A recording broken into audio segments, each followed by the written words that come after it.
Welcome. Welcome to this City Council work session, April 22nd, 2024. I'm going to ask our Councilman Brian Huff to do our invocation, followed by the Pledge of Allegiance. If you would, please stand.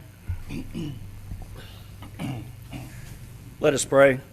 Dear Heavenly Father, we thank you for the opportunity to come together to discuss the city of Mount Holly and what is best for our city. I pray that you lead, guide, and direct us in all that we do and the decisions that we make. We give you all the power and the glory. It's your name we pray. Amen. Thank you. If you would, please say the Pledge of Allegiance with me. I pledge allegiance to the flag of the United States of America and to the republic for which it stands, one nation, under God, indivisible, with liberty and justice for all. Thank you. You may be seated.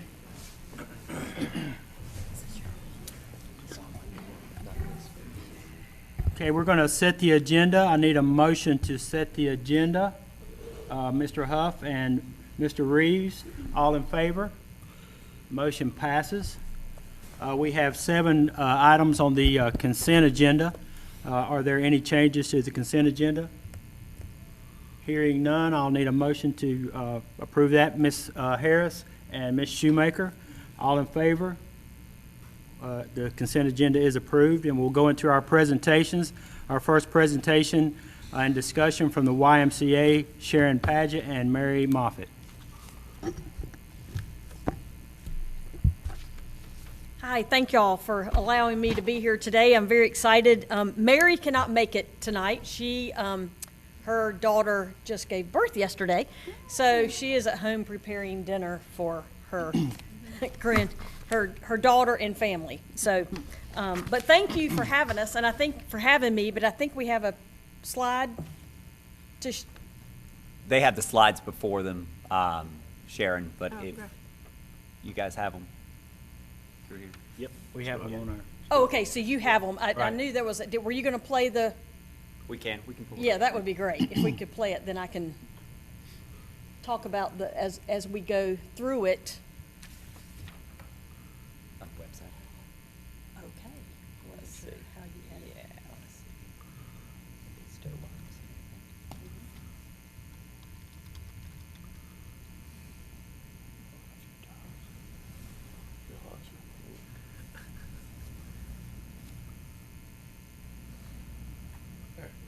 Okay, perfect. I thought you had it on the other way, so perfect. Okay, so lots of music in the background. This is great.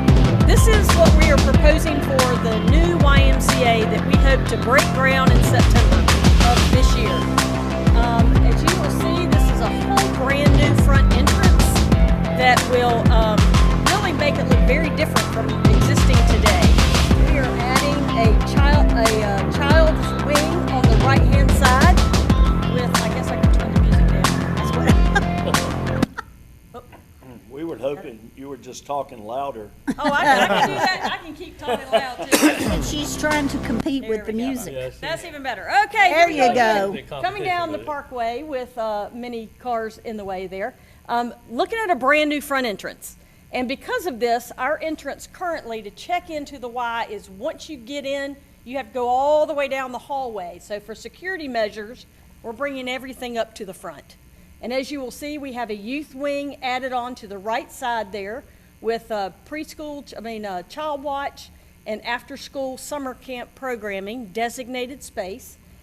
Very exciting, an outdoor water park that we are planning to break ground in September so that it will be open by summer next year. Mm-hmm.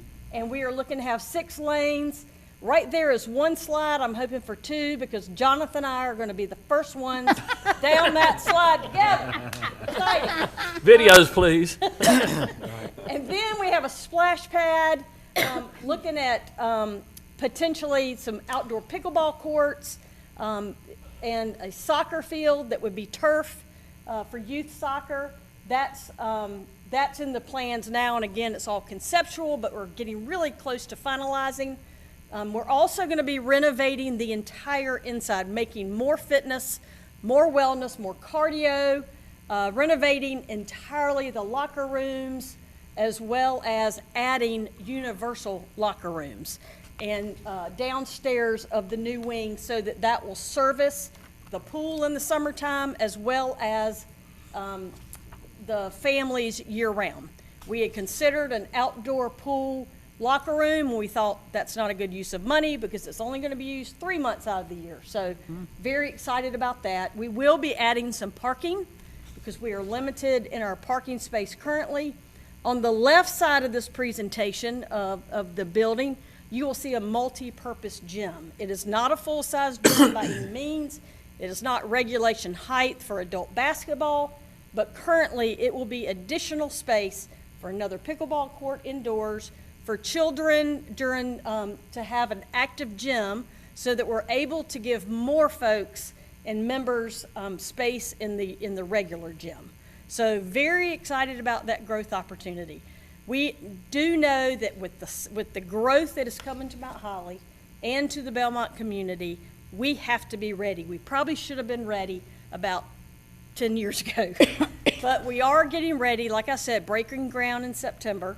And just wanted to share that piece with y'all because exciting things are happening. One of the things that we talk about when we go out in community is that just right there at the Y, $650 million of growth that's right there with the hospital, the Davis Memorial, Davis Moore Park.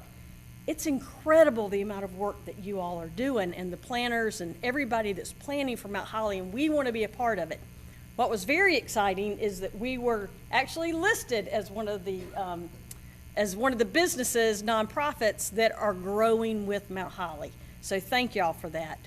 One of the other things that we've had some ongoing conversation with, Councilman Reeves has had some conversation with us just casually about our senior population.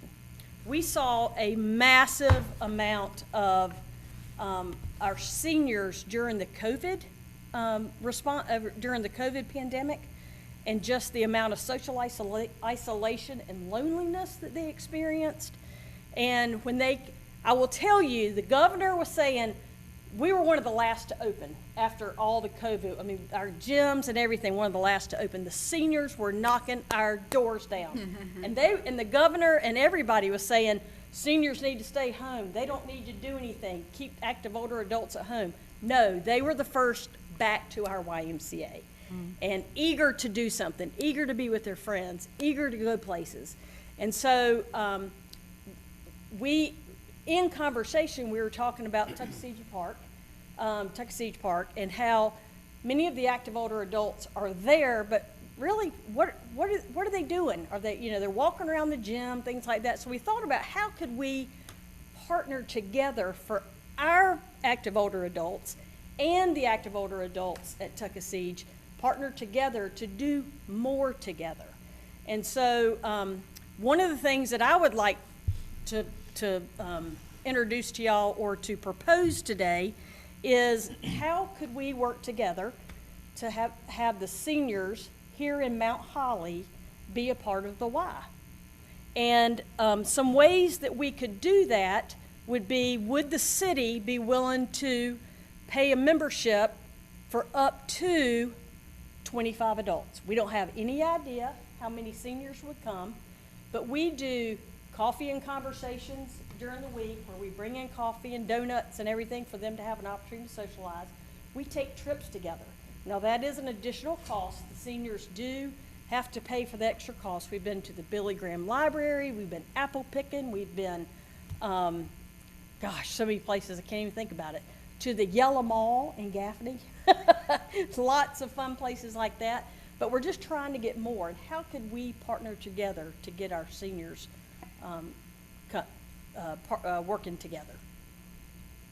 Now, a lot of seniors have additional insurance, and so a couple of those programs that we have are Silver Sneakers, Optum. There's programs Silver and Fit, Renew Active, Active and Fit, Peer Fit, One Pass. These are added insurance to seniors if they have, other than Medicare, if they have a supplement. These programs will pay for their membership. So it wouldn't be everybody having a membership because they could use their supplemental insurance and we accept that at the Y as a full membership. And so currently, our adult rate is $55, but we do give seniors a 10% discount. And so we are looking probably 20 to 25 seniors that I would like to see if that's something you all would consider in partnering with us. Any questions? I was just going to note, Mr. Mayor, that during the March 1st retreat, there was a discussion regarding what we could do to join with the Y, what we could do in order to provide additional amenities for our Soul Patrol program at Tuck Park. And this is one of the idea suggestions that we had working with the Y to ensure that we were not duplicating services. As Sharon was saying, the Y provides for day trips for senior adults, which is something that has been brought to the city's attention from our senior adult community. They would like to be getting out and about more, being able to join with the Y to look to see what potential partnership we may be able to provide for our current Soul Patrol participants joining with the senior adult community at the Y. So this is an item that we did discuss and that we're following up from the March 1st retreat, Mr. Mayor. Any other? Mr. Meadows? Well, if I did the math right, it's like $1,250 for 25 seniors to have a much more robust program than they currently have. So I don't know how to explore that, but that would be a very inexpensive budget item. Okay. Ms. Harris? So how much do the trips normally cost each individual? Yeah, so it just really depends on what the cost, like to go to the Billy Graham Okay. Library, whatever that cost is, to enter into the Oh, okay. program.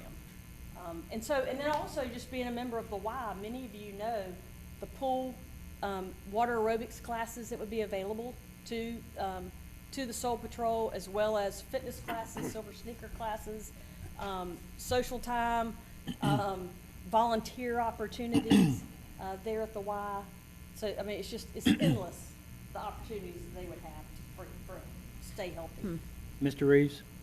I think we also discussed a little bit about transportation from Tuck to the Y. Would that be included in that proposal? Yeah, Or is that- yeah, we could definitely look at that. The distance between those two locations is minimal. We 2 have many miles. buses that we could get folks there. You know, because some of them some of them said they couldn't drive that far, or what do they drive, but they only go a mile and a half to get to the gym or something like that. I understand, yeah. Mr. Meadows? I don't want to cut off the senior discussion. I've got another item I wanted to bring up. So if we're kind of done with senior, I got something else All I right. want to raise. Ms. Shoemaker? Well, my question is this to the exclusion of the Soul Patrol program? I mean, it sounds like it's a more comprehensive program. So, I mean, are we doing them both? Are they in tandem? Are they, you see what I mean? Like if we're being duplicative in what we're providing, does it cease to make sense for us to, I don't know the answer to that. I mean, I hope not, but.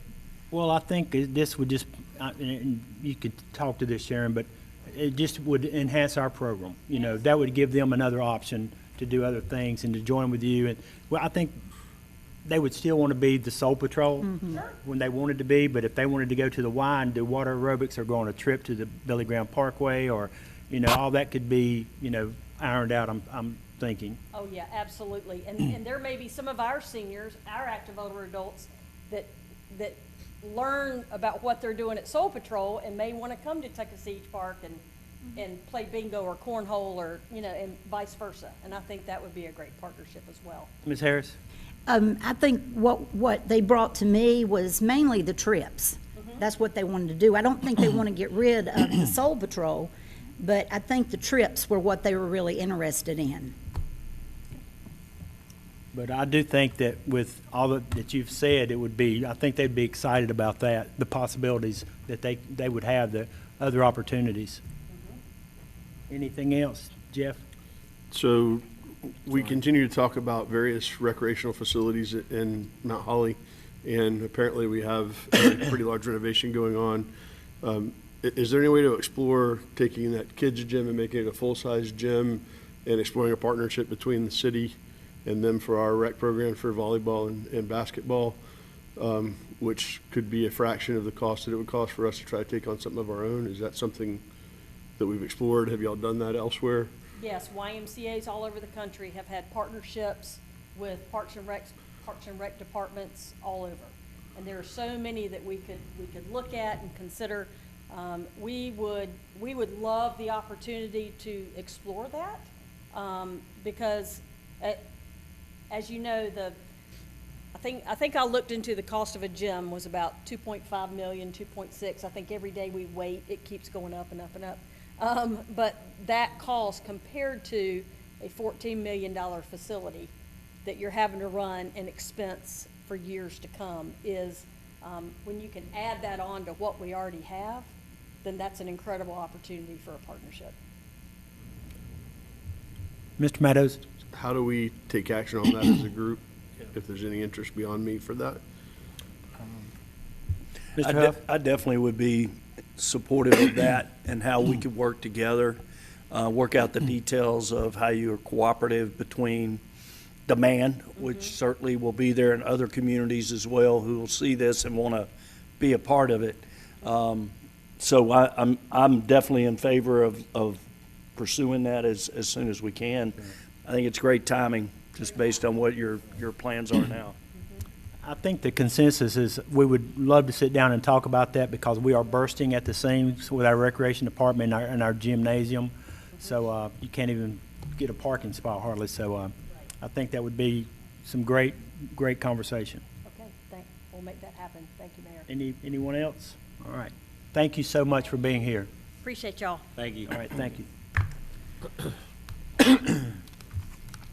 Okay, our next presentation is from One Digital, Brian Flynn.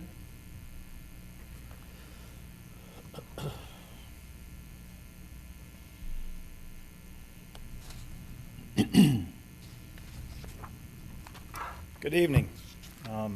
Good Not evening. as fun, no splash pools to talk about or water slides, but that sounds fantastic. My name's Brian Flynn.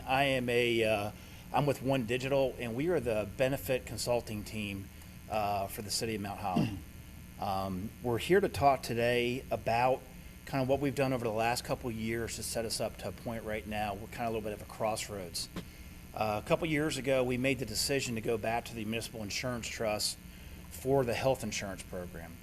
We had been there previously and had a good run there from a service perspective, but the claims were higher, rates went up, and we made the decision to leave. We had the opportunity a couple years ago, because we were in a good position to go back to the Municipal Insurance Trust to join that program again, and had the same success as far as the over day-to-day service and the benefits that were offered to city employees and their dependents. Over that, one of the big advantages of that is we get data. And as an organization your size has grown tremendously over the last several years, data is important.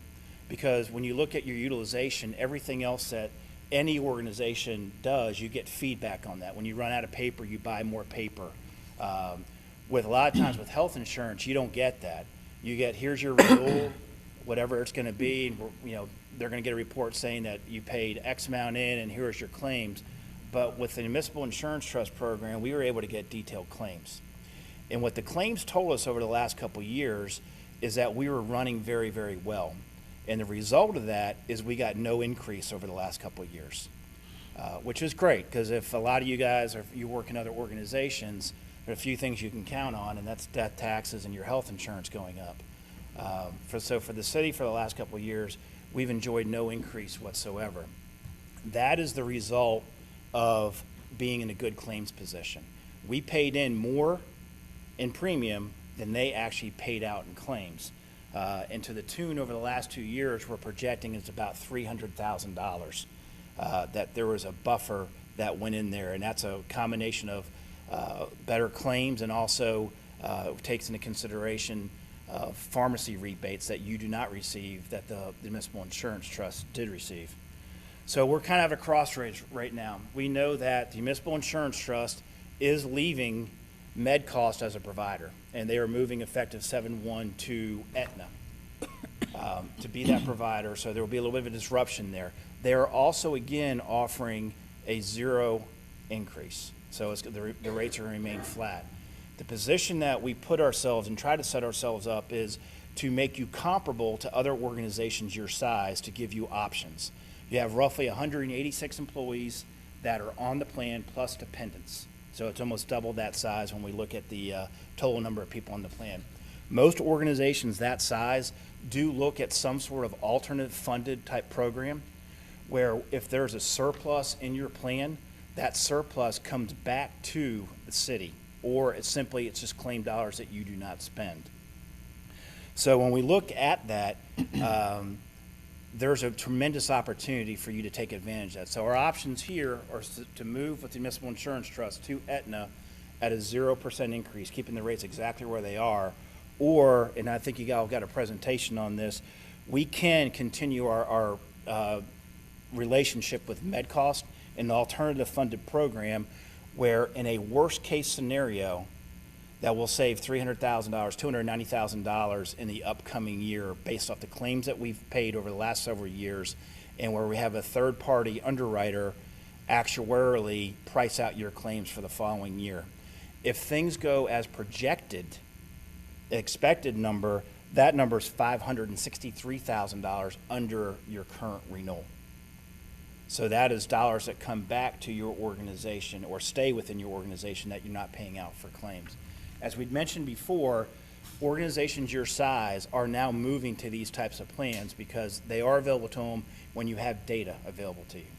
And our point with this, and again, you can stay with Aetna and keep that 0 or take advantage of this, but that data may go away. When we look at a transition to Aetna, we know that there's going to probably be some transition when it comes to available physicians that are in the plan, pharmacies that are available to your folks, and obviously new ID cards, a wholesale change as far as eligibility is concerned. If we do stay with MedCost as the administrator, we're staying with the organization your employees are comfortable with. We're keeping the same network, we're keeping the same eligibility system, same benefits, same everything. They know your organization, and we can take advantage of the programs of being an alternative funded program like other area employer groups take advantage. So I'm going to stop there to see if there's any questions. Any questions from council?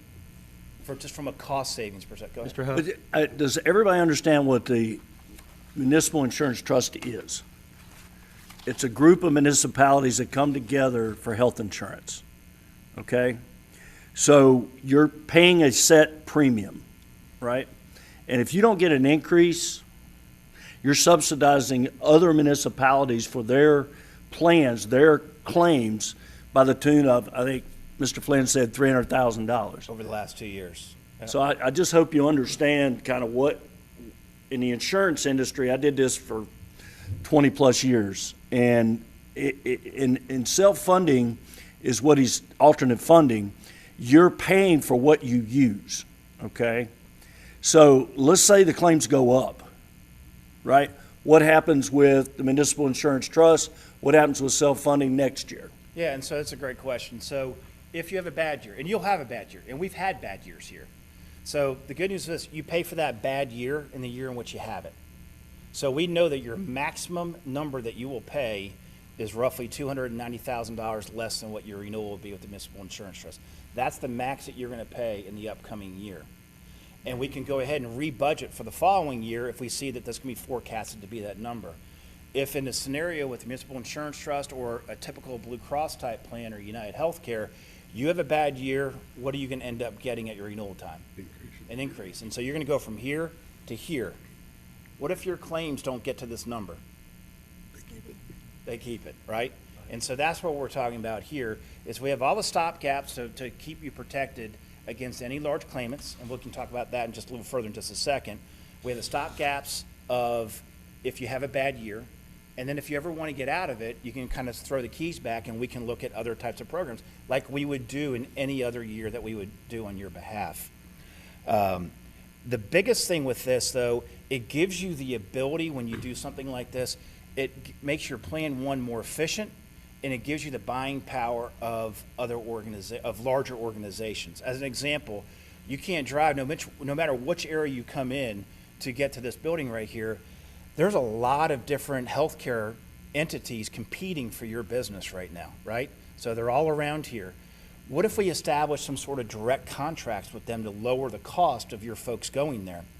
We're establishing something actually through MedCost where your employees can go to 5 different providers that are in this area for specialized, like a knee replacement surgery, where we can get that not only with the best providers, with the best outcomes, but at a much lower cost for your employees. So when you do a program like this, you can be a lot more nimble about what you want to offer for your employees. We know that there is a high population of diabetics on your health plan. We have a program to introduce that's a diabetes reversal program that is tailor-made for organizations that have these types of claim issues. On the pharmacy side, we know that we have, things happen, car accidents happens, cancers, those types of within your plan, but we know that you're also going to see that you're going to have people that take high-cost drugs. I'm not going to get into gory details, but there is an individual in your plan that takes about $250,000 of worth of drugs every year. There's a program that's in place with this because if you go to an alternative funded type program, it's a benevolence program that will allow that individual to get their drugs at zero cost and significantly reduce the cost to the city. So we can take that off of what you're doing right now, pay a finder's fee that's associated with it. So there's a lot more ability to be nimble in these types of scenarios. And when you see your cost trajectory, when you move to an alternative funded plan, they're not going to go down. They're going to go down that first year, but they're going to start going up from that perspective as opposed to starting here. And if you have a bad year, you're going to pay for that following year and every year after. I want to stop there again just to see if there's any other questions. Mr. Meadows? So I guess the first one I have, and maybe you've said it, but if we moved in this direction, who would be the administrator of the plan? We'd stay. It'd be MedCost. So we would self-fund, but you'd have a third-party administrator, MedCost, who we've been using already. Who you're using already. So They have all your claim detail. They have all your employee information. So there's not a whole lot of disruption there. So the interface for the employee doesn't change, just the back-end cost does. Just how, basically philosophically, how you're going to pay your claims. So, Mr. Meadows? so you've already talked about the city would keep that surplus if we go this route, and it's projected at a certain dollar amount. Do you have any experience with others that have gone this route you talked about potential increases in the future? Yes. Do they set that aside? What if we went this way and didn't like it? Do they keep that around for future premiums? How's that managed internally? So we would establish a budget for you each year that we would have you budget towards. And at some point in time, you'll have a surplus. You'd have a surplus at the end of the first year. We would also help with public sectors to make sure there's not too much of a surplus in there, understanding it's not necessarily your money per se. But yeah, so we gave references of other organizations that have gone this direction. I assume they were vetted from that, but we help with not only the first year budgeting, but every year afterwards with our actuaries, with the folks here to make sure that that's established. And if it's in a bad year, we can look and see what the ongoing claim situation is going to be. If we know if it's a car accident, we know it's going to be, in that particular year, it's not going to carry forward, those types of things. Mr. So Meadows? we've had a debate for years and years about individual coverage, family coverage, and that. How does that typically go within a self-funded deal? And has anybody ever used this set aside to just make it a straight premium for self-insurance period? And what it does, we establish, like you're used to having rates. Here, we establish the same ones. So it'll just be lower for this upcoming year. Like I'm making this up, but if a family rate's a single rate's $825, that we would make what's called premium equivalence with that. So you can budget towards that and you can allocate dollars towards that. And again, the money you allocate there, we just spend claims out of that fund. One last question. So the other thing we've talked about or around for years in the budget is for lack of a better term, a cafeteria style, where if the organization is spending, I'll use big numbers, $10 on you, you get $10 and you get to pick, what insurances you want, kind of thing. Is that common in the self-insured where we could do kind of a study and see what we're spending on each employee today, set aside that amount of money, and then here is, I need X more than I need Y, or I get. Absolutely. Yeah. So you can look at it you can offer multiple health insurance plans. Some people might want to be in an HSA plan, some might want to be in a PPO plan. Then you can start looking at things offering a couple different dental plans if you'd like. you know, my kids are older, I don't need ortho on my plan, but you may want to have ortho on that, so you can make those selections from that perspective. You know, when it comes to extra life insurance and things, allocate those dollars there. The one thing we do warn against, and this question's come up, you know, a few times before with that, is we want to make sure that we're not disincentivizing anyone not to take health insurance. So, you know, if you don't take it, there's no pot of money for you at the end of the rainbow to do that. Mr. Meadows? If I can prove I have insurance somewhere else, would that be a potential opportunity? It could be. I mean, we just have to work with, from an HR perspective and management within the city, if that's something that they want to do. I can tell you that if you want to buy it outside of here, it's not going to be as much, it's not going to be as beneficial to you from a city-funded type plan. The situation I'm referencing is my own current situation is, my wife carries our health insurance, so if I were to be an employee here, there's really, you know, I mean, I guess you could do a cost comparison between the two. Absolutely. But there are situations where I have a better healthcare plan and it's a better deal for whatever my personal situation is. But here, I believe you have to sign up for the plan, period, right? And you don't get any reduction in premium but it's a benefit I forego potentially, I think. The way I understand it, I'm sorry, Mr. Mayor, is we pay 100% for the employee costs for the city Yep. and 50% for dependents. So there's no incentive or disincentive. You're signed up because it doesn't cost you anything. But you can, go ahead. Mr. Meadows? I was going to say, though, that if they're spending $100 on me today and I have a viable alternative for insurance somewhere else, you know, why would I not receive the $100 as an incentive for me, you know, to use another insurance that won't cost us, That's say, other that's than a up to the premium city to idea, but- decide. I can tell you, I work with a lot of employer groups. I don't have any that do that. Okay, well, it's a discussion. I don't know if it makes sense or not, but Yeah, that's up to the city to decide, and certainly we can explore what that would look like. But as Mr. Huff mentioned, you know, the city does pay 100% of it. It's a very competitive plan. No matter what, anyone especially for a spouse, there are some companies out there I've heard of that pay 100% of family coverage. There's not many, and I don't know if there's really any in the area that actually do that. it's been an ongoing debate as to how much of the family plan should be covered. And I bring this up in every budget year. If I've got employee A and B have the exact same job, you know, and they're hired on, one has a family and one doesn't, I compensate one at a higher rate than I do the other because I pay 50% of the family. And I've been working for years trying to find a way not to take anything away from anybody, but to make the compensation equitable across the board, because benefits are a huge reason that people take the jobs here. And that's why I keep bringing up the cafeteria. You know, we can set a bar. Here's what our minimum is that we spend on employees.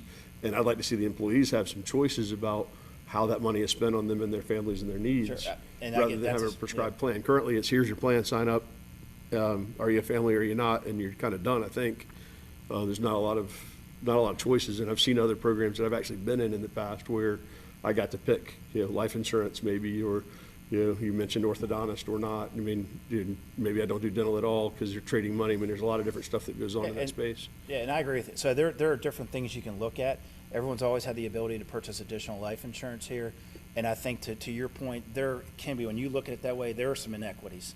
Because if someone does not have dependents on their plan, someone else is getting more compensated. That is a struggle that most employer groups do kind of grapple with. But to make that difference up, that's a significant amount of money from that perspective when you look at the overall cost of premium. It is an attractive part, I think, of being employed here, is the generous contribution that you guys do make towards the dependent costs. And it's reflected too, because your participation is high on that side.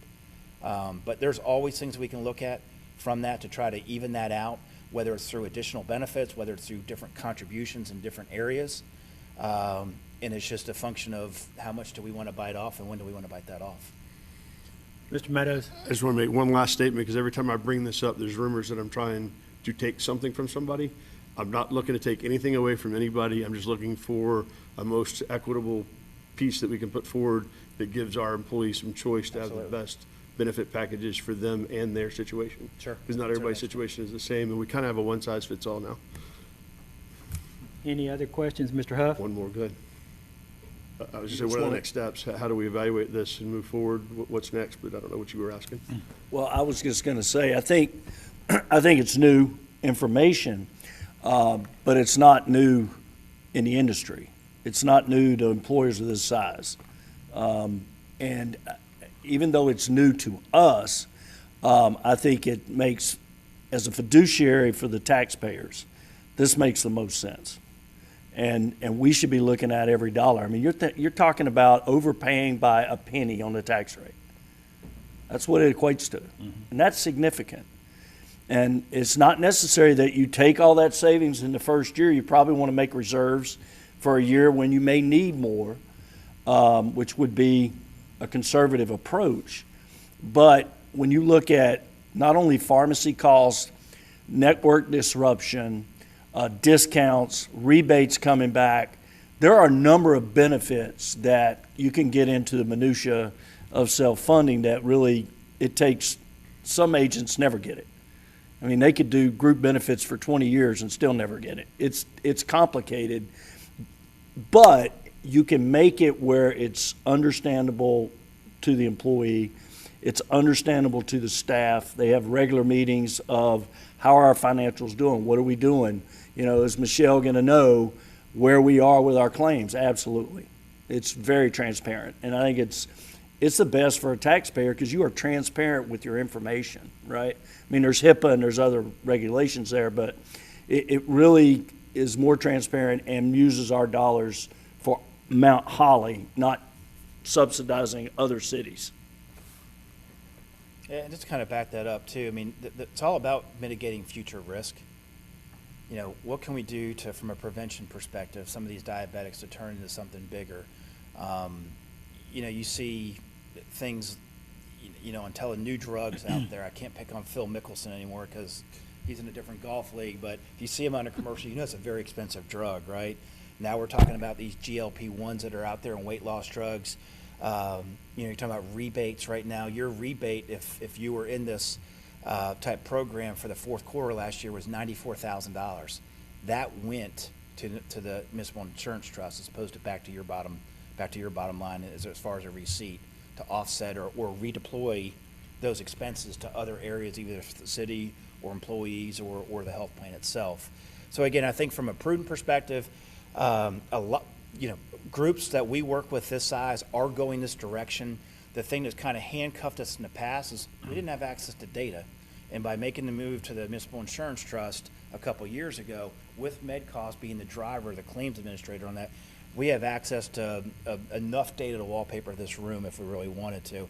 And that part does not change. To keep that so we can make decisions going forward, what's in the best interest of your employees and their dependents from a long-term healthcare cost concern. Any other questions? All right, I think that's something that we'll continue this conversation with staff and part of the budget process. So, all right, Mr. Flynn, we do appreciate thank you for your information. Time. Thank you. Thank you. All right, our next presentation is a Springfest interactive map with Chloe Clary and Beth Ann Weinberger.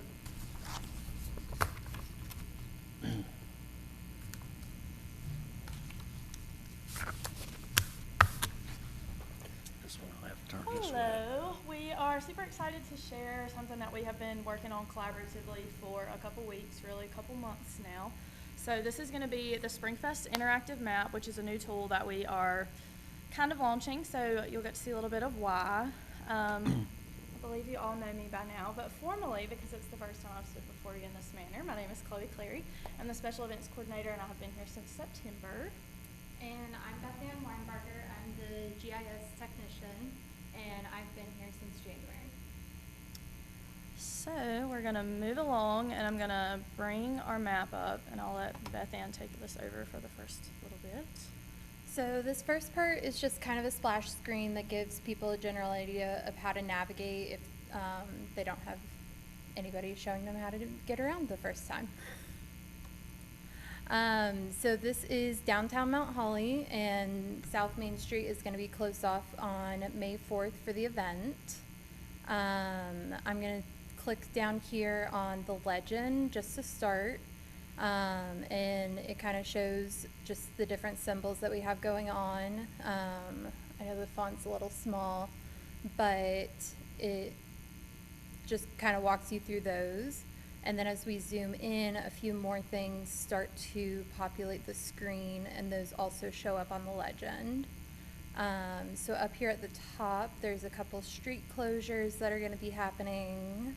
And when you click on them, it gives you more information about what distance is going to be closed. So from Central Avenue down to Vintage Nest, and that one starts at 8:30 in the morning. And then those three are the same closure times. And then on this next street, it talks about what time that closure happens at 9:30, but it is still a vendor entrance. And so that's kind of the nature of the map in general, is to kind of just click on things and get a feel for it. So if we pan down, you can also click on shapes. So this one is the kids zone, and so it's going to be open from 12 to 4, and Chloe's going to go into more detail about the actual activities. I'm going to highlight a few more buttons here at the bottom. There's a survey that people can fill out after the event, just to give us a little feedback. There is a search area.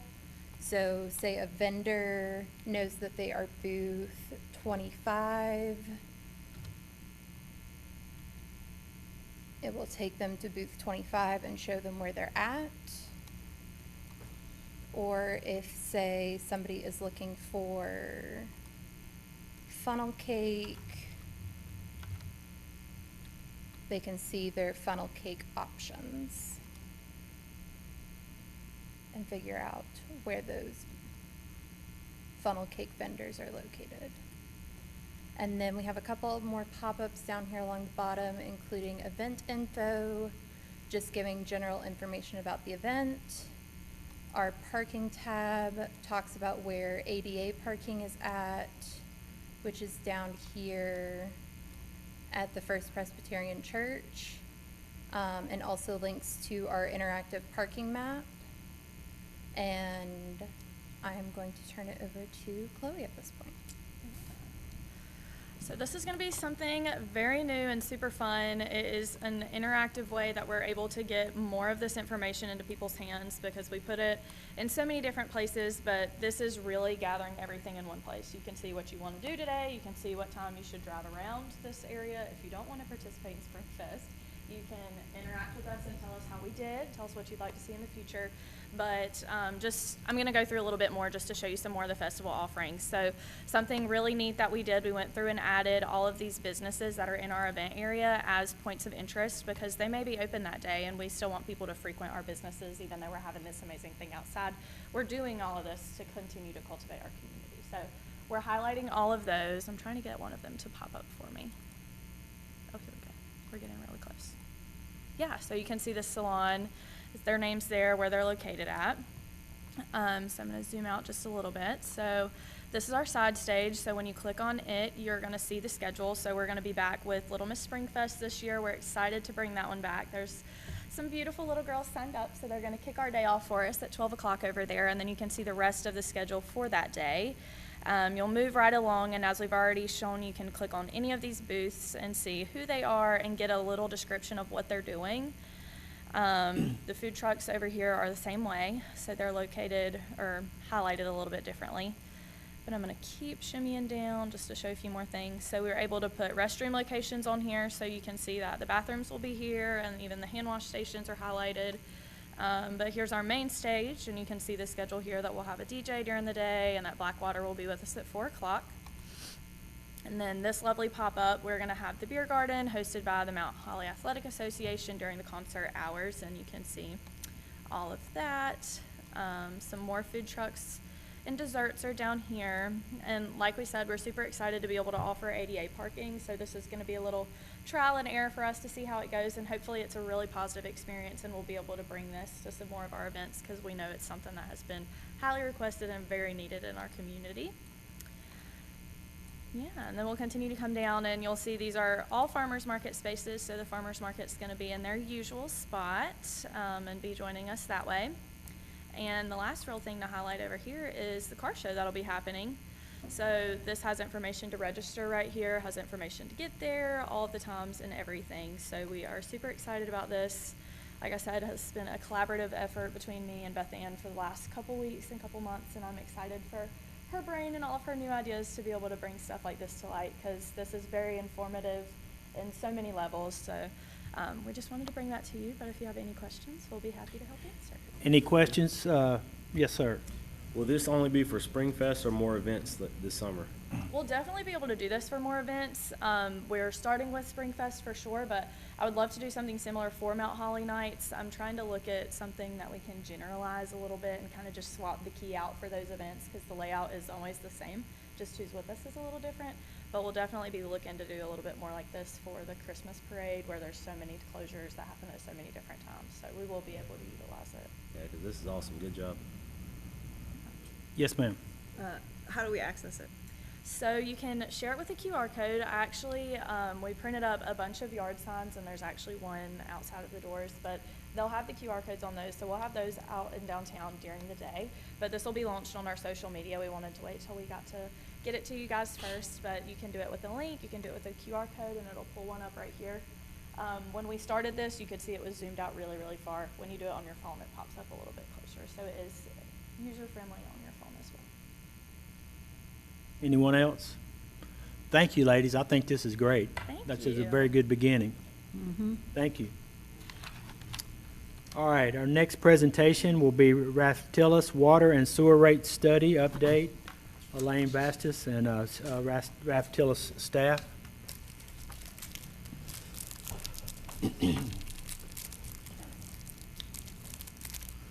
Well, good evening. I see that we're alternating between fun topics and not so fun topics. Right, exactly. Caught on.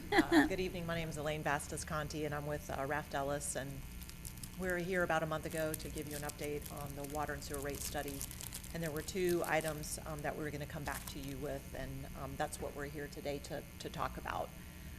The first is the water bulk rate analysis, which is for the town of Stanley. You currently sell water to them, and we were asked to calculate a cost-justified rate for them. So this is a summary of the approach that we took and the ultimate rate that we've calculated.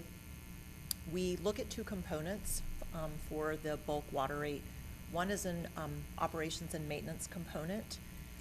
And what we do there is we start with the budget for the water utility, and then we're looking, we first identify cost, operations and maintenance costs that they should share in, that the bulk customer should share in. So for example, the costs at the water treatment plant are 100%. They certainly should share in those. Then we would look at other things, for example, the what we call the distribution and transmission system. They should share in a portion of that, because infrastructure that serves all of your retail customers obviously isn't used to serve them. So those are the types of things that we looked at to allocate the operations and maintenance cost, or I should say to identify those costs that they should share in. When we did that analysis, it resulted in about 65% of the O&M cost are what the wholesale customer should be sharing in. And then what we do is we divide by the amount of water produced at the plant. And that gives you a rate of $2.42. So that's the O&M component for the bulk rate. Then we also considered a capital component. And there are a couple of different ways of approaching the capital component. We chose to determine it based on looking at the fixed asset information. And the reason for that is you do a similar analysis to what we did on the operations and maintenance side. We basically look at the infrastructure, the specific assets that are used to serve them. And once we identify those, which is about 7.6 million, because you've got the treatment plant and other specific infrastructure lines to them and other infrastructure used, then what we do is we calculate a depreciation and rate of return. And that is to recognize the fact that the assets that are used to serve them, you will have to repair and replace them, so they should share in a portion of that. And it's also the use of those assets. And so we determine a rate of return really looking at the city's financial statement.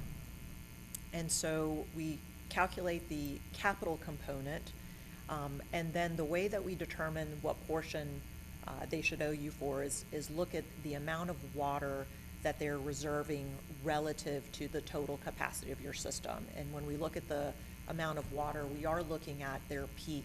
So it's not just on average what they're using, but on days where they may need a maximum amount, you have to be able to provide them with that. So that's 25% of your 6 MGD water treatment plant is in a sense reserved for them. And so that equates into a capital component of about 85 cents per 1,000 gallons. So we add those two together and it's $3.27. I think currently the bulk rate has been pegged to the tier 1 for the retail customer. So this would be a decrease from where it currently is. So I'll kind of stop there for a minute and see if there's any questions on the bulk rate Mr. Huff? calculation. Can you remind us where we currently are? Yes, you are, I have this written down. I believe you're at $4.52. Just Mr. while Meadows? someone- do you recall what we offered our one bulk rate customer as a deal last time around, what that number was? I believe we offered them $360. So it was pretty close. Mr. Mayor, I have another question. Yes. So this is today. Is there an escalator and a plan for what happens over the period of time that we're going to have your rate study in place? Yeah, so this, what you should do is just kind of peg it to the rate increases that you have for the other rates to kind of keep it on par with that. And then, you could revisit this in 3 to 5 years, or unless something significant, were to change.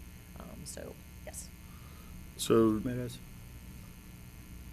I guess I have another question. I want to come back to that. But so this was a standard industry methodology that you have used. Correct. So if someone were to say, how did you do this and who'd you do it for, it would be the same approach regardless of who was the receiver or who was the giver. It's a standard in the industry, the way you went about this. It's one of several standards. But it's a defensible standard Yes. that was chosen by Correct. a reputable company. It's not something we just made up and said, hey, we'd like to have this number. That's right.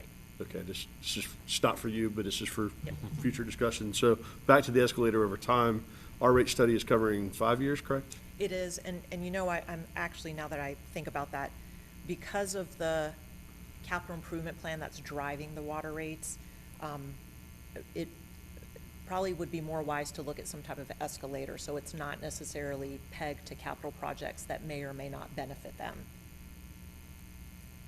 So, yeah. Mr. Meadows? So what I would like to see us present or come from you to be presented to our potential bulk rate customers is, here is the next 5 years, and here is rate 1, here's rate 2, here's rate 3, and so on, just like we've done with our customers, and say, third-party respected industry analysts produced this. This is what is being offered. It followed an industry standard. Here you go, or not. Because we've had questions that get to everything I just said, that we need to close those loops, in my opinion, on our negotiations to get this to a point where I never have to talk about it again. And we do have that in our model built out for each year, so we can provide that schedule. That would be grand. Sure. Any other questions? All right, thank you. That's the first, We that still was have the more to first go. one. No. Maybe Oh, the, maybe I'm sorry, the I thought you were easier of the done. two. Then the Wish it was. second portion of our study was the system development fees. And those, again, as a reminder, are the fees that are assessed for new development that are charged, one time. Those are the fees that we're talking about for water and sewer. There was legislation that was passed, I believe in 2017, that gave cities and counties the authority to do this and provided guidance as to, or I should say a process as to how you go about calculating these fees, as well as what you have to do. So you engage a professional to assist you with the calculation. They prepare a report, and we're going to talk through the calculation.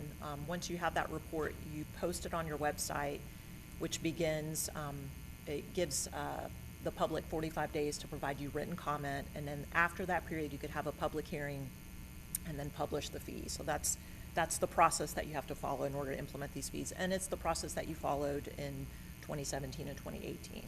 It's no different. There have been changes to the legislation since that time, and that is one of the factors that's kind of impacting the fee that we're going to see.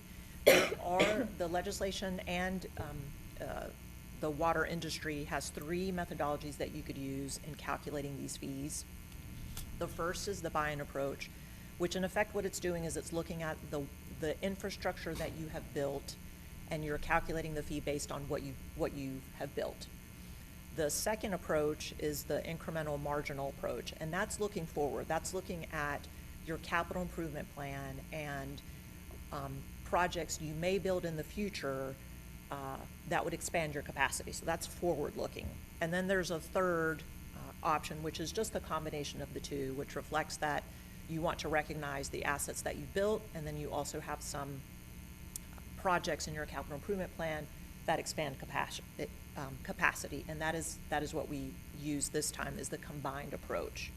Last time we did this, we did the buy-in approach, and to determine which approach you use, you kind of look at what the situation is at the time, and looking at your capital improvement plan. So the way that you calculate the fee, we start with the fixed assets, and so we take those and we escalate them to today's dollars, but reflect that they've been used. So we call that, you see the RCNLD, that's basically replacement cost less depreciation. Then what we do is we have to exclude some assets. So there's certain things like meters, any assets that are grant funded, contributed by developers, equipment, other things that we have to pull out of the calculation. So that's the first subtraction. In this case, one of the changes from the last time is on the sewer side, you are now building a line to Charlotte Water for sewer treatment. And so we are recognizing the fact that these fees are going to be in place over the next probably 5-year period, because that's when you have to update them again. So we have removed the sewer treatment plant assets because very soon those will not be in service, and so we can't have those in the calculation.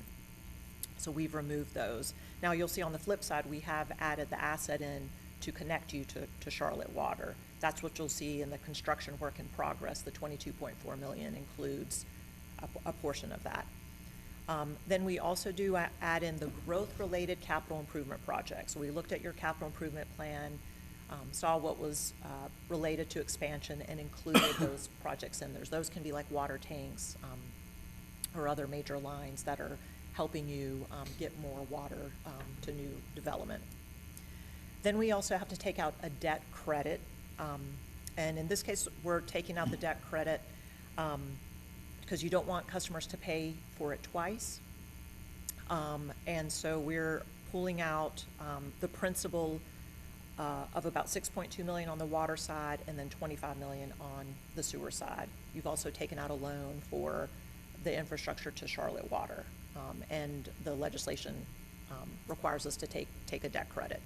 So we do all those calculations, and we result in a net system value for the water system and the sewer system. And then what we do with that is we divide by the capacity of the system. One of the other changes from last time is when we did this last time on the sewer side, because of the existing sewer treatment plant, we had some limitations on effluent. Like, even though the capacity of the plant was 4 million gallons per day, you actually couldn't treat that much. So the system capacity at the time was lower. This time, because we're including the asset, the majority of the assets are those that take you to Charlotte Water, you have a contract with them where you will send them a maximum of 4 MGD. So that's why we've included 4 million gallons per day. We divide by that, and that gives you a cost per gallon per day. And then from the cost per gallon per day, what we do is we have to determine, well, how much would a residential customer use. And so in order to equate that to what a residential customer would use, we figure out how much water use does the average residential household use. The city uses the state guidelines, and those were just modified again by legislation in October. They used to be 120 gallons per day per bedroom, and they are now 75 gallons per day per bedroom. So we assume 3 bedrooms, and that gives you 225 gallons per day per residential household. So we multiply that times the cost per capacity per day, and that gives you your system development fee for a residential customer. So it comes out to $700 for a water new development residential, and then sewer is $1,470. And these are lower than what you're currently assessing, and again, because some of the changes in legislation, and then just also the infrastructure since the last time, and the operations of not the operations, but where for example, sewer flow is going versus operating a sewer plant.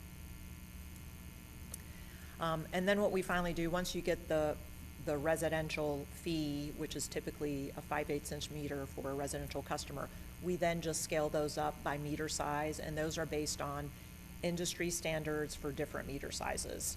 We just apply those, and those are the resulting fee for a customer that may have a larger meter would pay appropriately based on their meter size. So again, lots of information in a short period of time, but happy to answer questions on the system development fees as well. Any questions? I guess I have one, in that does the legislation close the door to somebody that we have currently charged X and they've signed up, and now we're about to adopt Y? We're not exposed to somebody coming back and say, well, you charged me $12 and now it's only $10? Oh yeah, I don't know if you have a better answer. I don't. I really don't think so, Councilman Meadows, because the requirement under the state law was to follow the process. After the Carthage case, the legislators acted and passed a state law and said, you can do this, you have to follow this process. The time that happened, the city of Mount Holly followed it to a T. And adopted that system development fee. Actually, the first one was called the capital recovery fee, which was adopted under that first amendment to the state law after the Town of Carthage case. And then the law changed. We went back to the drawing board and we readopted our ordinance as a result. And now it's changing a third time. So in my opinion, since the council has been following the law every time it has changed, then our ordinances were defensible at every time of the point of collection. The only time that you would come into an issue is if at the time of collection the fee itself was in some way incorrect. And in that case, there could be claims for return of an illegally charged tax or fee. Which was the underlying issue in the Town of Carthage case, where they had adopted system development fees before this change in state law. So I can say that it's very defensible for every single fee that we have charged after we adopted the capital recovery fee and then the subsequent system development fee after this change in the law. We followed the statutory guidelines to a T, and they're all defensible. Thank you. Mr. Meadows, you good? All right. That was it. Next steps. We are finalizing the water and sewer rate adjustments that we had presented last time as the city continues its budgeting process.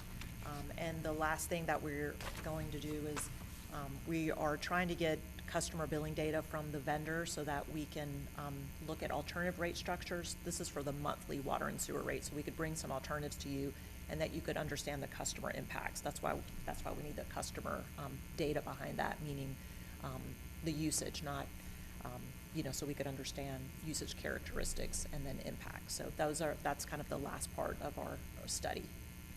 And we're still working with the billing system provider to be able to get that data to bring it back to you. Okay. Anything else? All right, thank you. Thank you very much. We appreciate you. All right, now we're going into old business discussion on city committees and commissions. Ms. Sanders? Thank you, Mayor and Council. At the April regular meeting, Councilman Meadows, after a brief discussion, asked that at an upcoming meeting, the council discuss the current ordinances on committees and our current committees and commissions in light of some recent citizen interest on open committee seats. And so I've provided in your agenda packet a legal memorandum that I had previously prepared in November regarding how municipal committees are formed and abolished and how members are appointed to municipal committees. I gave a brief high-level outline of that at our last meeting, but happy to assist with any discussion tonight at a look at committees. Mr. Meadows? So first, I want to point out the main driver in this is the exploring ways to have citizen involvement. And one of our main opportunities is committees and various commissions and that. So been raising various ways to get at this since back in November, December of last year. So just wanted to make that point first, that was the reason for bringing this up, to explore ways to get that involved. So I've seen the memo, I read the memo back when, I think maybe the memo was written to answer some questions I originally asked, so I'd better understand exactly what ordinances and state statute said. So my questions still kind of remain the same, which is we had a specific appointment process for a city council vacancy. And at the time, Ms. Sanders, you brought forward a concept of appointing the committees in that at the same time. We talked about this last time. It didn't feel like that was the right combination of things to deal with. We kind of had an issue that we needed to deal with. We got that kind of sorted out. We have a process. We had to do a whole lot of research to try to figure out how do you navigate this. I think now that if it ever comes up again, we have a clear standard with a direction that we can follow. So what I'm hoping to do is to maybe resurrect the idea that you had before, and already I think have some legislation potentially drafted on that says, here's how we uniformly appoint committees, because I don't think what we're currently doing is exactly the same in all cases. I'd like to explore that. Maybe that's okay, but I'd like to have some conversation around that, which also leads to a second point, which is you've got state law, and then you have ordinances, and then we have practices, and some of what we call things are not what the ordinances call them. We should align those, in my opinion. We have rules and regulations that have kind of been either adopted or, kind of become the norms on different committees. I think those should be standardized. We should have kind of a clear direction on what is the policy. And then the biggest thing is enforcing it. If it says I have to be here X number of times and I'm not, that should be addressed. If I'm not showing up, for consecutive meetings and, maybe my life's changed and I'm not as interested in serving as I once was, or various other things that go on, So I'd like to see that kind of explored as well, lining up what is in state statute, what's in our ordinances, and then what is in our written policies for our committees to follow, and then implementing them. I don't think that all those things are aligned currently based on a couple of conversations that I've had with staff along the way. So I'd love to see us kind of examine that. The appointment process seems to be kind of handled in various ways. And I think if you explore other municipalities, you'll find that there is a process much more like what we did with the council seat, where the city clerk collects interest. People that say, I want to be in this. Nominations start on the floor, and you go till you have however many seats that you need to fill kind of done through a council process. I'd like to see us look at that as a potential option. I think that follows Robert's Rules of Order and puts kind of that in place. The last thing that I would love to see us look at and consider is it seems to me that some of our committees might lend themselves to subcommittees, and having some ability to work on, other topics. Tonight, we had the YN today. Maybe that's an opportunity to put together a subcommittee of recreation to look at senior programs and what does that look like, and bring more people involved, in that process as an example, just because it was brought up tonight. But there might be other opportunities to look at that kind of thing as well. I think back to the strategic vision plan. Each time we've done that, we've had a citizens committee that drives that. There's been a steering committee, that kind of thing. So is there a way to formalize that, to capture what we have done and to bring as many people in and expose them to what we do and how we do? Because the more ambassadors we have in the community that have actual information, who understand what actually is going on and sharing in the community, I think that's a good thing. So there's my reasons for bringing it up and kind of topics I'd like to see us examine. I don't know if staff's had any looks at anything I've raised today. It'd be kind of a lot to take on because they didn't exactly know what I was going to ask about. But I guess my question would be, if nobody else has any other opinions, what is the next steps? Well, I think that we could look at all of our committees. Every committee is different. We have liaisons on different committees. We have voting, non-voting committees, that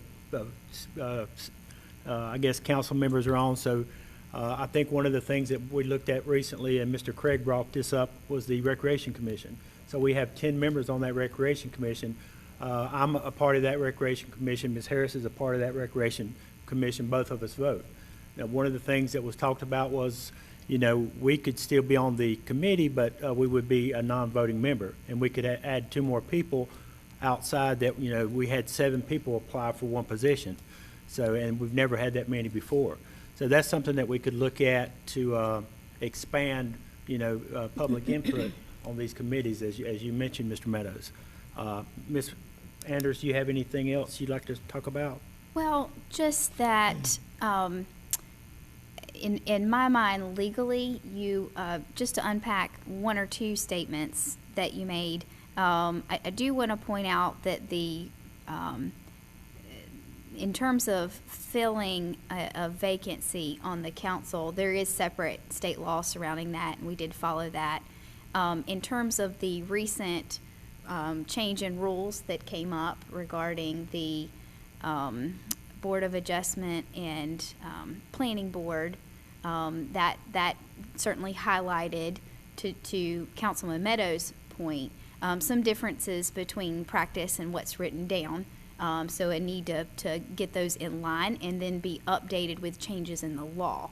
From the legal perspective of beyond filling council appointments and beyond filling committees that are required under state law, like Board of Adjustment, Planning Commission, beyond that, when you have just other types of committees, state law under that just simply sets the council as the body who forms and appoints to committees.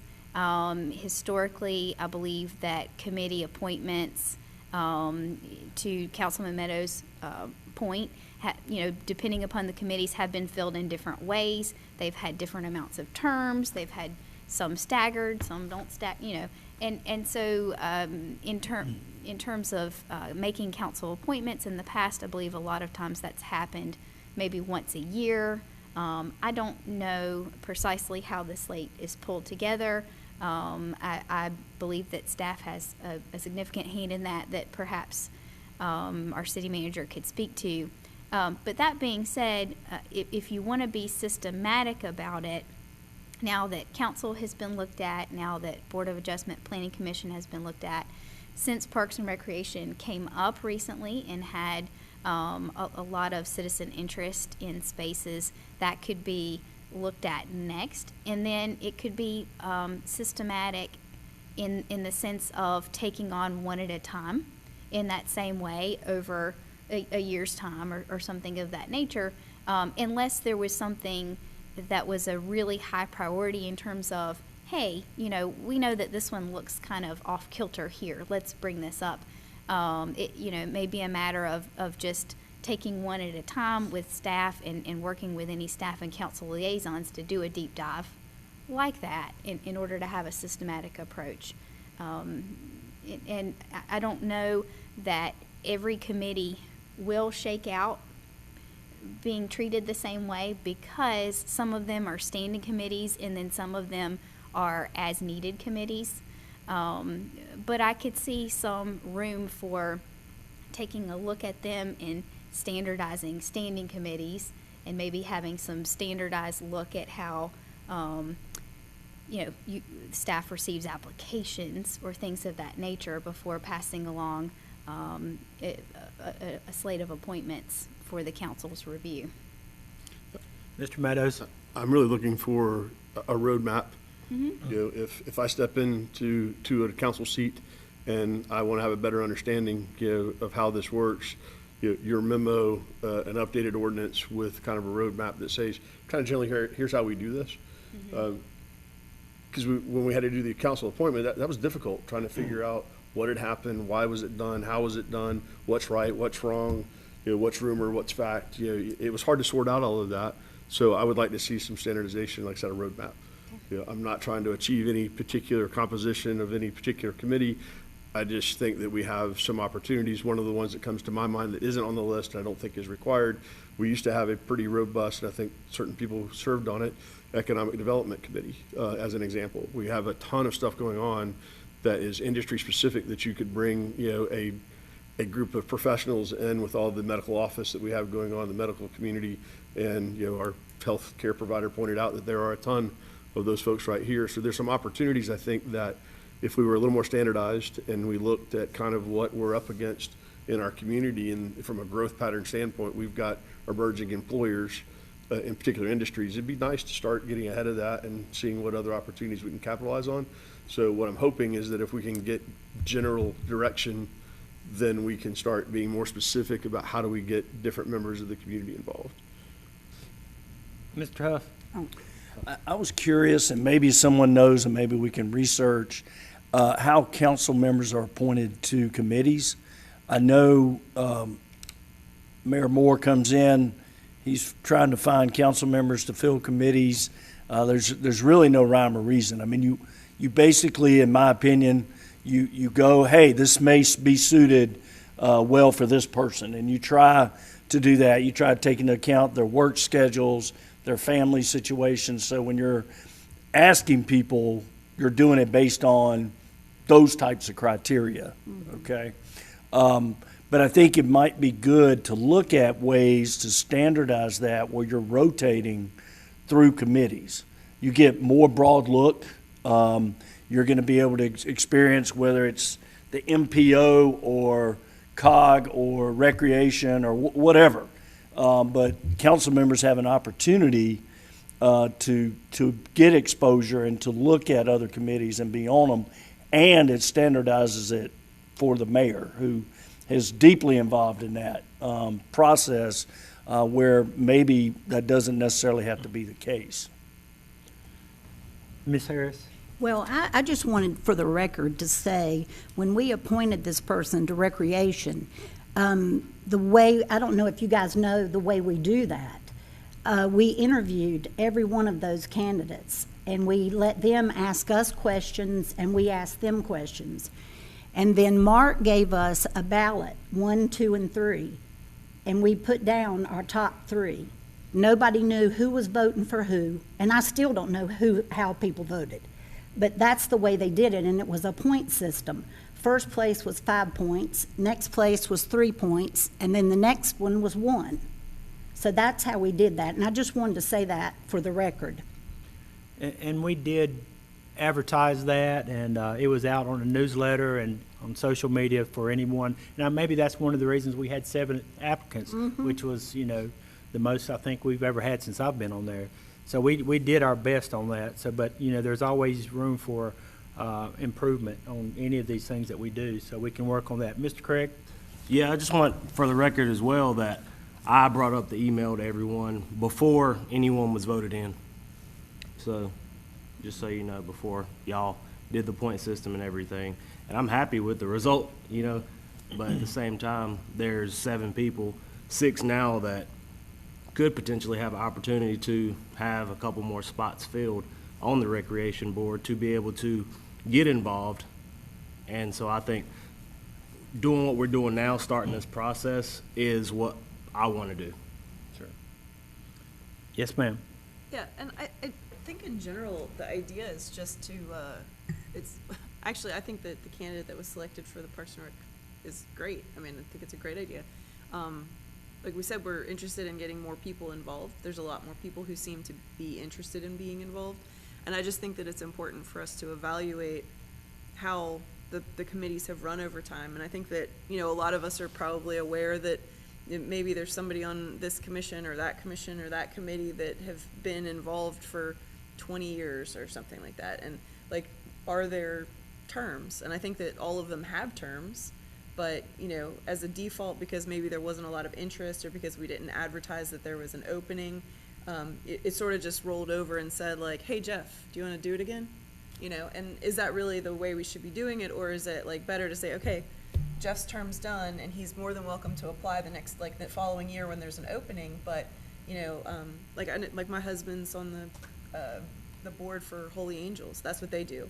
They have 9-year terms. You know, and you roll off, and you have to be off for a year. You can come right back, but there's a separation there. So a lot of people do come back because they're passionate about it. But I think we'll see that too. I think we'll see people who roll off and then want very much to come back because they're interested in it. And I think for a long time, like we said, we didn't have the level of interest that we do now. But I think that as we advertise it and encourage people to be involved, I think we'll see a lot more interest and get new ideas and new people involved. I mean, I'm of the opinion that the more ideas and the more input, the better, so. I know Ms. Anders and I spoke earlier today before the meeting about that, and, you know, there's certain, I guess, committees that, you know, we, by state law, we have to, you know, we have certain standards, but we could always go through, as mentioned earlier, you know, we can look at this committee this month, this committee next month. There's certain committees that we will probably just set to the side, but there may be 5 committees that we want to change a lot of different things on. But we can work on that, you know, as we move forward. That's good with everybody. Mr. Blanton, any comments? I would just, a few things, Mr. Mayor. Councilman Meadows talked about a roadmap for committees. So I made a few notes, and I just want to recap to ensure that perhaps we're all on the same page. I think it would be beneficial for us to, yes, look at these committees one by one on an individual basis, because there is a big difference between a Parks and Recreation Advisory Committee and the Board of Adjustments. So looking at these one by one, and then at the conclusion of the individual evaluations, having them all encompassed in one place. Because one thing that all of these committee members do have in common is they are appointed by the governing board, right?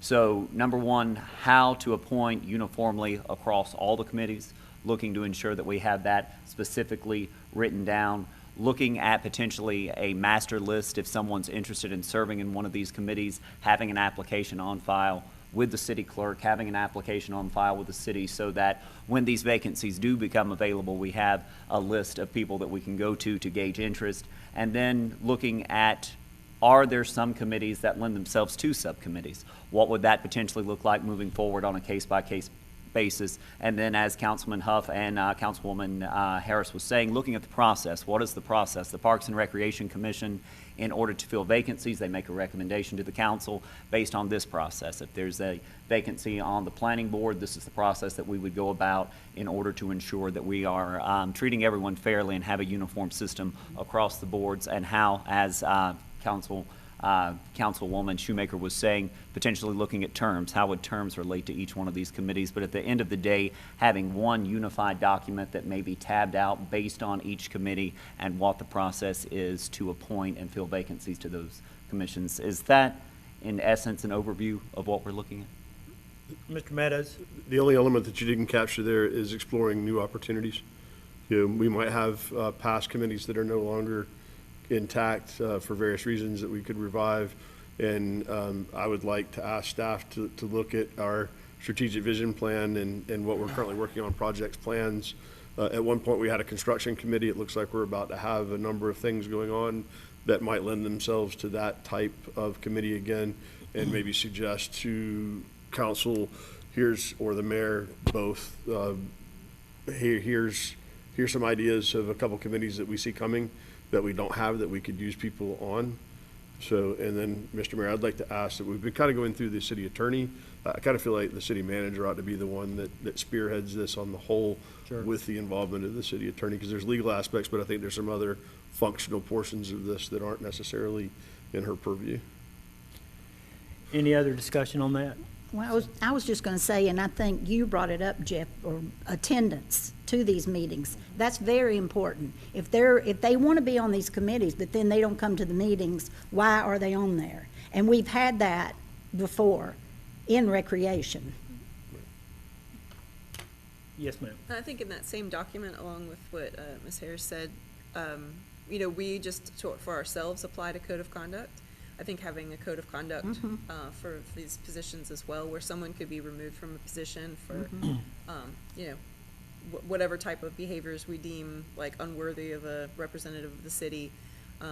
So I feel like that's also something like, so attendance obviously highly important, but I know some of the neighboring cities have had meetings and committee meetings where people end up screaming at each other and berating each other, and like that's not the kind of thing that we want to see happening in civilized conversations. So I'd like to see that we also have that involved as well. I hate to prolong this, I'm sorry.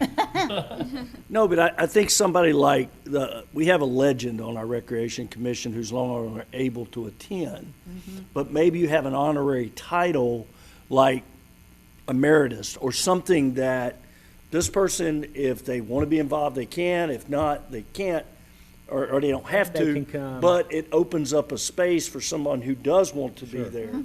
It's no fault of their own. Things happen in life, but we can still recognize their participation, and that could be a sensitive situation. Sure. But we're able to offer an alternative for that person. Right, I agree. Any other thoughts on that? Okay. We'll move on. Staff, you have your direction there, right? Yes, sir, Mr. Mayor. Okay. All right, city manager report, Mr. Blanton. Thank you, Mr. Mayor. I just have a few things for council and the public's consideration and information tonight. First of all, over the last week, 2 arrests have been made in relation to a homicide that happened on Gander Way. So certainly, thank you to the police department, the coordination with the district attorney's office with the swift response to that tragic incident from January. I did want to make note that those 2 arrests have been made over the last week, and certainly appreciative of the police department and all external partners in order to make sure that that happened. We have a lot of exciting events coming up over the next few weeks. We're going to kick everything off with Arbor Day here at the Municipal Complex Friday from 10 to 2. That will, of course, lead into Saturday's 5K with the Mount Holly Community Foundation, and a week-long worth of celebration and exciting events ranging from the senior dinner to the community dinner next week, and then, of course, ending with Spring Fest. So we would certainly encourage the public and everyone to come out to check out those events on our website and certainly be able to join us for the excitement that we will have in store over the next week. Lastly, I wanted to just make council public aware we continue through the budget drafting process, continuing to meet with department heads. There has been some questions, some inquiries about the public involvement. We, of course, will have open meetings throughout May to discuss specific items in the budget, and then, of course, that will lead into the public hearing in January, or in June, in June, where we will get input from the public and be able to get that before the public and council's consideration. That is all that I have tonight, Mr. Mayor. Thank you, sir. So we're now going to go into closed session. So I need a motion to go into closed session pursuant to NCGS 143-318, 11A, 3, and 5. Mr. Meadows and Ms. Shoemaker, all in favor? We are now in closed session.